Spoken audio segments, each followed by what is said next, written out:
glued to the screen, which you won't see, which is actually under. How could you not be, Johnny? Yeah, so what's going on, Shane? We're watching our Irishman. I had to get clarification as to how Lennon is actually in the darts, because I knew he couldn't possibly have qualified as one of the 8 strongest, but it appears that Gary Anderson is out injured, so they're parachuting a different person in to replace him for each leg. And he's doing well. And obviously, because it's in Dublin and because it's in the Tree Arena, it's an Irishman. I did a piece last week in the Times, Johnny, on Carlo people. I think I sent it on to you. Got the plug in there already. Lennon is another Carlo man. Yet is another he from Carlo? Yeah. Carlo's rising on so many fronts. Pádraig Amon, hurler's doing well. Footballers going well. Footballers going well.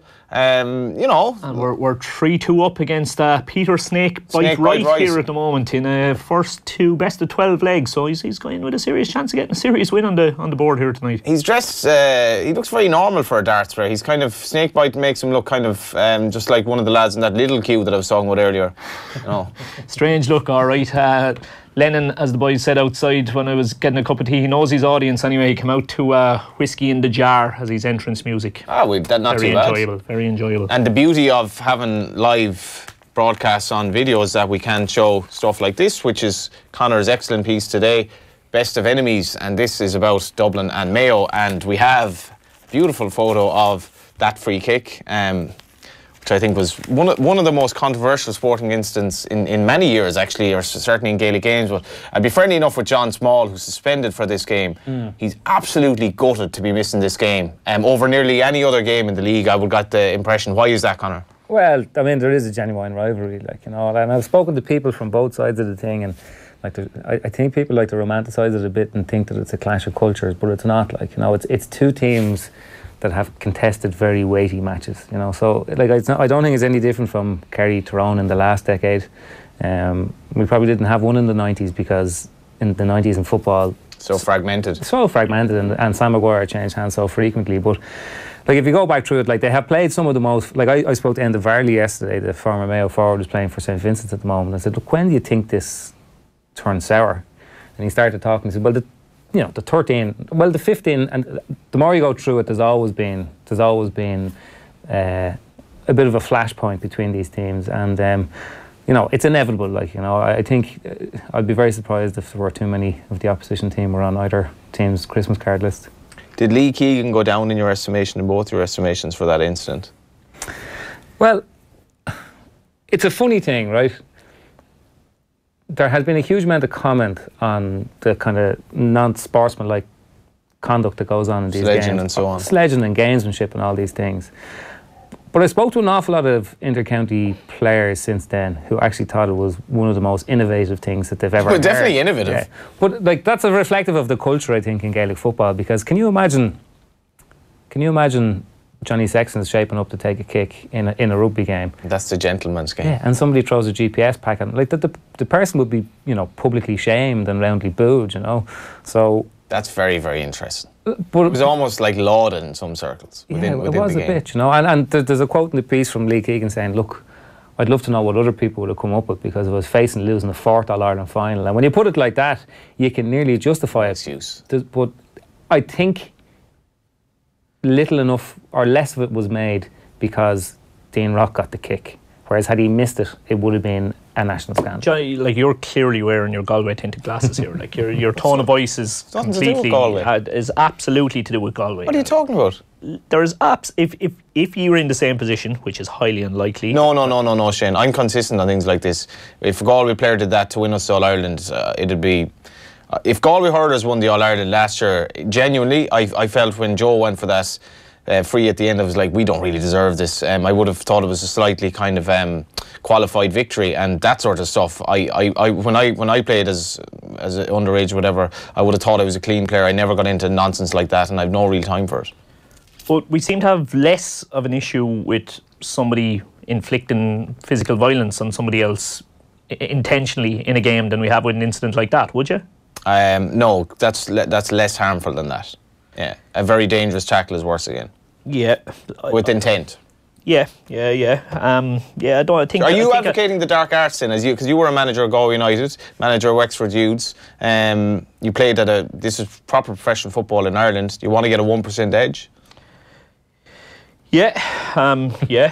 So, obviously, in my scenario, there was professional environment, and you're I heard he had a chat earlier about Thomas Byrne, let's take for example, and would you try and wind a player up who's known for being aggressive? Absolutely, you'd give those sorts I've sympathy for Thomas. So Thomas Byrne has signed for Drogheda United. He's known to be a colourful character on the pitch, and unfortunately opposition managers know that, and they will try to wind him up. That is probably... But my point is here, I can completely understand his mindset. Like, these guys are putting their absolute lives on hold to try and achieve the ultimate, and when you're looking at a scenario that it's about to all disappear in front of you, I think logic goes out the window to a certain extent, or certainly people's opinions of you go out the window to a certain extent. I'd say you resort to desperation quite quickly. Absolutely, I can completely understand how. I'm not saying it's right, I'm not arguing that it's right, but I can definitely understand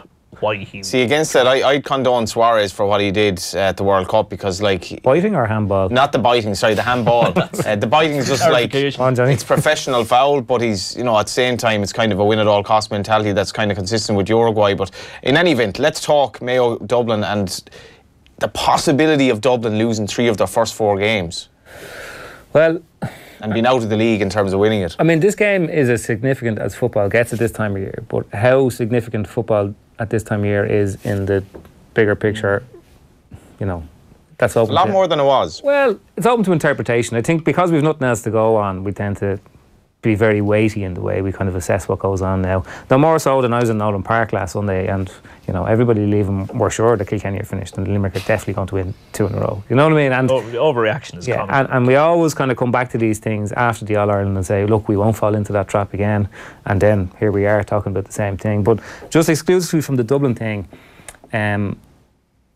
if they don't make a league final, like, you could make an argument and say that it's a positive development. They'll have an extra week, the players go back to their clubs, and everything this year is about keeping the Dublin players and the team fresh for the Super 8s, for the back end of the championship. Alternatively, you can say that in the 6 years of Jim Gavin being Dublin manager, they have made the league final in every single year. So if you don't make the league final, at the very least, it's something out of the ordinary. It's not normal. And I think this is probably the one season when Gavin would be very keen to keep things as ordinary as possible. Because of the looming 5 in a row. Because of the fact that the noise around the team is going to get to screeching point very, very soon. And if you can kind of maintain, like, there's a monotony to Dublin's win rate. Do you know what I mean? Like, they show up in the league, they win games because that's what they do, they beat teams. But all of a sudden, if they stop doing that, there's kind of a bit more attention on the team, and I don't think that would be particularly welcome. And along that very same mindset, you were saying they should be in the league final because they're always in the league final. I'd also argue that they should beat Mayo because they always beat Mayo. Well, that's the other big... They don't always beat them. They either beat them by a point or they draw, pretty much. Well, if you go back through it... they don't lose to them. It's 7 years since Mayo beat Dublin, which is a fair record given the close... That's astonishing. Well, given how close a lot of the games have been, particularly in the championship, and given how good Mayo have been in that period of time, and like, there's no, I know it's not an exact science, but like, in the last 7-8 years, Dublin have had it over Kerry in the championship. They've had it over Mayo in the championship. And if you look at their league record against the two teams, it has been significantly better in their win-loss kind of column. So like, there's some correlation between the two. There definitely is. And no more than Dublin would have came away from Tralee a couple of weeks ago and said, okay, look, we're just back at it. We nearly got it back. No big deal. I don't think you can ever beat your rivals often enough. And that's the bottom line going into Saturday and why it's so intriguing. I spoke to Bernard Flynn earlier today. He makes a case that a lot of the players are either slightly worse than they were last season or no better, some defensively. Where do you see this Dublin team versus the team that obviously beat Tyrone in the All-Ireland final? No better. Yeah, it's an interesting take. I don't think there's going to be too many springers this year for Dublin. Like last year, Brian Howard... He was a revelation. He was a revelation, but he was a well-touted revelation. People knew he was coming. Owen Murchan was slightly different in that he played in an under-21 team, and a lot of people just presumed he would be too small to make the step up. But actually what Dublin needed was a defender who would follow the opposition's best ball carrier out the pitch. And if you look at the All-Ireland final, he must have collected 13, 14 kickouts. So he became a very... He actually gave Dublin a different dimension. But I can't see too many springers this year kind of coming into the team. So... Like, are the defenders any worse? They're definitely a small bit older. So last year's All-Ireland... And Yeah, well, last year's All-Ireland final, the Dublin starting attack, I think, had an average age of 24 years, and Dean Rock was the oldest by 3 years. That's a frightening thing. And that was I would sure be a deliberate thing from Jim Gavin over the past few years, that he knew he had to regenerate his attack with a lot of pace and youth. The Mayo teams actually come in as well, which is quite helpful. Robbie Henley, Brendan Harrison, Ger Cafferty, Keith Higgins, Lee Keegan, Colin Boyle, Paddy Durkin, Matthew Ruan, Donald Vaughan, Fiona McDonough, Aidan O'Shea, Kieran Tracy, Andy Moran, incredible Andy Moran, still going strong, Brian Reap and Jason Doherty. Well, I think the most interesting selection there is Robbie Henley, because David Clark has been goalkeeper All-Star 2 of the last 3 years. Robbie Henley started both FBD league games this year for Horan. He started 2 of the first 3 league games, the first 2, and David Clark started the last game against Cavan. So the Mayo goalkeeping jersey is a great test case in this theory that a goalkeeper's distribution is actually more beneficial to their value than the shot stop. Oh, that's unquestionable. Yeah, No. but you're in a situation now that Horan was in before, that Stephen Rochford was in, that Pat Holmes and Noel Kennelly were in for a single season. Both goalkeepers are outstanding at the things they do well, but both of them have weaknesses, and they're kind of juxtaposed that way. So it's interesting that he's gone for... You could probably have a bang average, even poor goalkeeper at saving, who's brilliant at tactical kickouts, and you'd be happy enough. Yeah, but the 2016... That was the aberration, I suppose. They picked Henley on the basis that but the interesting thing about Henley... Rochford absolutely vilified for it afterwards. Yeah, but again, you're damned if you do and you're damned if you don't, you know. If Mayo win this game, I'll ask both of you, is it psychologically a help in terms of beating Dublin? Definitely. Showing that they can do absolutely. it. In Croke Park particularly. And that's the point I make. I don't think they will win the game. I would definitely think Dublin are going to win the game, because, again, going back to the football analogies as I do, as a Tottenham fan, Tottenham used to have a terrible kind of record against the better teams, and to me it was because we were a good side, so the better teams prepared properly for us. Mayo have a terrible record, right? They don't lose mass by big scores, but they don't beat them. Like most teams have probably bet Dublin somewhere along the line. Well, not most teams, sorry. Quite a few of the more prominent teams have bet Dublin somewhere along the line during the Gavin period. Mayo haven't. And Dublin well and truly have their foot on their neck, and they'll want to keep their foot on their neck. Like, if they'd rather, I would imagine they'd rather lose a league game to anybody else, bar Mayo, really, myself at the moment. Definitely, and definitely in Croke Park as well. There is a thing about James Horan coming back. There's a freshness to Mayo, but the other thing is, Mayo went out of the championship very early last year, so Mayo were probably about 6 weeks ahead of Dublin in their preparations for the league. Now, Dublin were always going to suffer in the first 3 league games, but they've had a 2-week break, so you'd imagine you're going to see something closer to the real Dublin, or whatever the real Dublin in the middle of February can possibly be on Saturday night. So I don't think they will be able to, or just even, there's a lot of the Dublin players, fellas like James McCarthy, they don't want to lose anything. You can see it pains them to lose any sort of a game. So I think it would pain them more to lose on Saturday night than any of the other league games that they have this year. Speaking of James McCarthy, what midfield do you think he'll pick? Well, obviously Brian Fenton, but I don't know, the other spot is very interesting. I have a feeling that maybe Brian Howard actually might end up back there, because Dublin have a lot of forward options, and Howard is just so versatile. But McCarthy is so good. He played 3 roles the last day. He went in at full back, he was playing at centre back, and then he went into midfield and he kicked 3 points. And I think, you're talking about a fellow with 6 All-Ireland medals at the age of 29, that could go on and set records. And he has overlapped the 2 Dublin teams of this era, if you know what I mean. He was a young buck in 2011. He's one of the older players now on the team at this stage. But I think of all the Dublin players other than Cluxton, this decade, I think James McCarthy is probably the most influential. Longer term, who's a bigger threat to Dublin, Kerry or Mayo? Well, long term, Kerry, but that's not to say that Mayo aren't a bigger threat this year. Even this year, actually. Yeah, well, it's hard to know. You get the impression from those Kerry young players that if they start to win All-Irelands, they mightn't stop, you know what I mean? But whereas the age profile of the Mayo team is far older. There can't be too many kicks left in Keith Higgins and Andy Moran, and they've had a problem cultivating a greater degree of options. The last time we were in the final in 2017, really the only selection decision that came up was whether Paddy Durcan or Dermot O'Connor would start. And the players they brought off, like Dublin, you could make the argument that Dublin finished with a better team that day, whereas Mayo definitely didn't. They brought on substitutions in kind of an old-fashioned way of replacing players who were tired. So, like, there's definitely kicking Mayo this year, but long term it's definitely Kerry. Who would Dublin fear more in the final this year? I don't know. I don't think they do fear. You know, like fear is definitely the word. Yeah, I was just I'll retract that word. But it was an interesting point. I was watching the GAA's new archive. I flicked through it the other day, but I saw a piece of footage where Colin Cooper was saying that the thing that's mad about Dublin is they ignore you. They're just relentless, and they go for the next ball. They ignore any distraction like the scoreboard, the referee, the clock, or anything like that. But I suppose the thing that Mayo have been able to do is get Dublin to pay attention to them. Like that's what always happens in those games. They get under their skin to a large extent. But the biggest problem that Mayo have had, and if you kind of want to boil it down to a very specific thing, look at all the big games, the 15 semi-final replay, the 16 final replay, the 17 final. In the last 4 or 5 minutes, when the pressure is at its highest and the game is there to be decided, Dublin's execution has been absolutely superb, and Mayo's has been probably below their own standard. Who wins Saturday night? Dublin. You'd agree with that, Shane? Yeah, I just can't see them. As I say, they're the one team that they will be so clued in for. It's hard to see them slipping up when they're fully focused.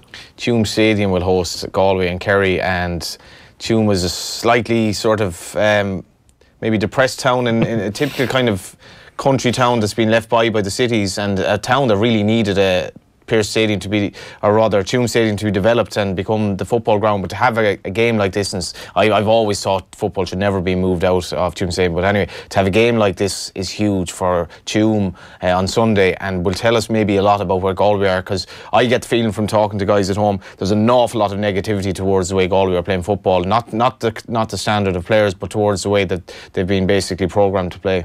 Yeah, it's hard to argue against that, but the only thing I will say, just in the context of that game, it's very obvious from Kevin Walsh that, a little bit like Mickey Hart and Tyrone, it's hard to pay too much attention to what they've done in the league until now. Like both of those teams were in roughly similar positions. They were at the latter stages of the All-Ireland final, or the All-Ireland series last year. You know, they've won their provincial title recently enough. Galway, I think, are on the far side of the draw to Roscommon and Mayo this year in Connacht, so they won't have to play a game of any great significance until the middle of June probably, and they have a couple of injuries. I know the Comer injury sounds like he's going to have to go back and have surgery, and they're obviously waiting for the Corofin players to come back, but they're incredibly flat the night that they played Dublin and Croke Park. They kind of gave up that night, didn't they? Yeah, well, it looked like they didn't have any choice but to give up, but like, you'd imagine there's an awful lot more to come from Galway, but I think in analysing them, they're a little bit like Tyrone. I think it's a bit of a fool's errand this year, because not that you deliberately go out to be below your own standard, but maybe your training is geared in such a way that you don't have any choice. What have you made of Kerry, Shane?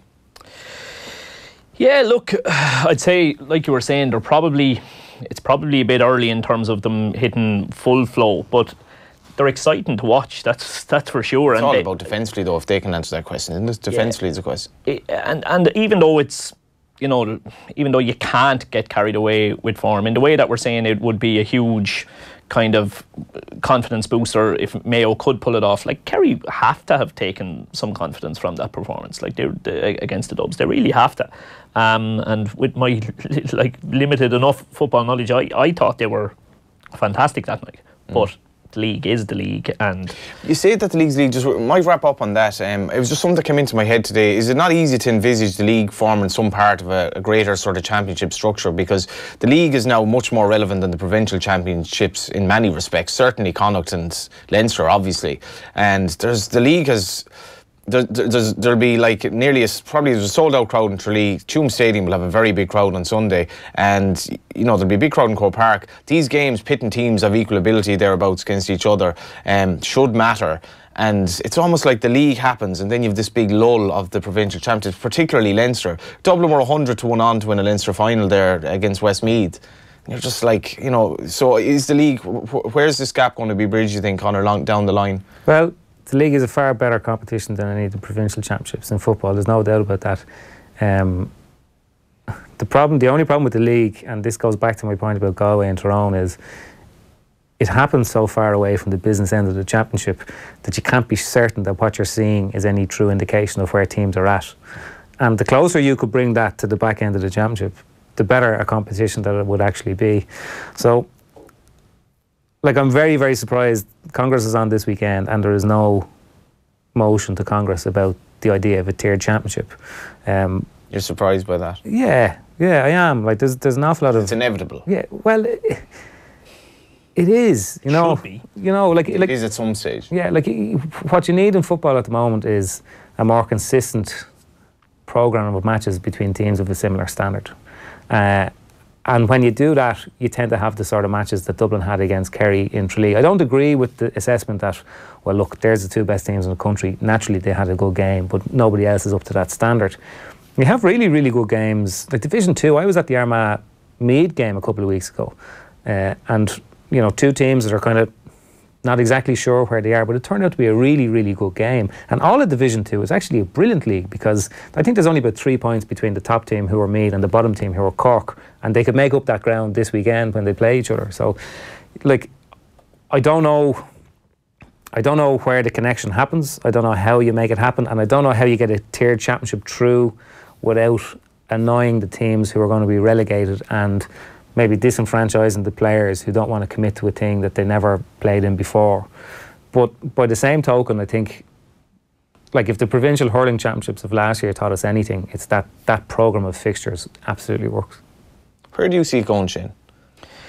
Like, as you said, you would think that it's inevitably going to get there, but it's probably going to take a very, very long time. I mean, tradition is just so strong in terms of formats and that, and people are very, very reluctant to move away from them, and essentially common sense kind of gets left to one side, really, in this decision-making process, from what I can make out, Conor. Yeah, it definitely does. It definitely does. Yeah, there is, I suppose, as democratic as the Gaelic Athletic Association is, there is definitely kind of a holding on to tradition, which I can completely respect at the same time, because it's all we've ever known, all of us. Yeah, well, I often think that in situations like this, and I know that Central Council, you know, are a kind of a strong body, but like you should nearly have an executive committee, because I know I've been to Congress before, and did you enjoy it? No, and a lot of people are sitting there half paying attention and voting on things that they don't fully comprehend, and that's actually that's not democracy at its best. No, and like sounds a bit like the Brexit vote. Actually, people say it's too democratic, right? Tell me how democratic is this? Last year, the CPA had a motion to Congress, and all that it wanted to achieve was that all the votes at Congress were recorded. Therefore, everybody could be held accountable for how they voted, because people come from counties and are mandated by their county board to vote in a certain way, but nobody knows that they do, and it was absolutely annihilated. I think it was something like 87 or 88% or something like that to 12%. So, like, we're saying it's the most democratic organisation going, but nobody wants to actually reveal how they voted these things. Nobody wants to actually put it on the record. So, you know, and things like this, I think a strong executive, you know, a kind of a Croke Park executive of people who know their way around the association and that can lead and actually recommend things that are going to make things like this better, particularly competition structures, because football is struggling, I think, because there's such a disparity between the teams. I think that's probably the way forward. Well, it's mainly Dublin, though, isn't it? If Dublin came down a few notches, the football championship wouldn't be. They could lose 3 out of 4 this weekend. Yeah, which is, if they did happen to lose 3 out of 4, does it give a little bit of hope to, you know, players that might be kind of half training, thinking we're doing this for no reason? Well, there's probably only a handful of teams that could possibly beat Dublin this year, and the two main ones are Kerry and Mayo. And it doesn't matter how many times Dublin beat Kerry in a row in the championship. There is no group of Kerry footballers that will ever be assembled that will go onto the pitch with Dublin and Croke Park without fully believing that they can beat them. So this idea of belief, like, I don't know whether it's the cause of it or just the outcome of it, but we've had the greatest Dublin football team of all time playing in a Leinster Championship at a time when the level of football amongst the rest of the counties has been on the floor. So, like, that's the problem there, you know. We had a brilliant piece for the Times a couple of weeks ago with another plug. Yep. For gotten more plugs in than the Herald. Which paper is that? Yeah. The Times, with Sean Kavanagh, where he talked about back, you know, what January meant back when he was a player and the hard slog of it and the whole lot. And he kind of just wrapped the piece up by saying that, you know, the old kind of selling point was that you got through everything in the month of January because you dreamed of winning an All-Ireland. And he said, now unfortunately you can't get through January dreaming of winning All-Ireland unless you're from Dublin. And the only thing about that is, like, I remember the start of the 2010 season. I remember being in the press box when Kilkenny won 4 in a row in 2009, and I remember talking to Dermot O'Flynn of the Examiner at the time. He was saying, well, what'll they do, 7, 8? And it seemed an inevitability. And I wasn't around in 1982, but I'd be pretty certain all the previews of that year's championship said Kerry are going to win the All-Ireland. So the thing about a knockout punch is you don't see it coming, and it will come, but it's hard to see it just now. Yeah, on that note, when Galway won the All-Ireland in 2001, the Irish Independent report the following day said they're on the verge of dominating Gaelic football for the next many years, and they didn't win a game in Croke Park until... recently enough. Yeah, we'll go to the ads. Off the Ball on News Talk. Lunchtime Live. The whole homelessness crisis could be solved, I believe, in about 2 weeks. Take Leo's house from him.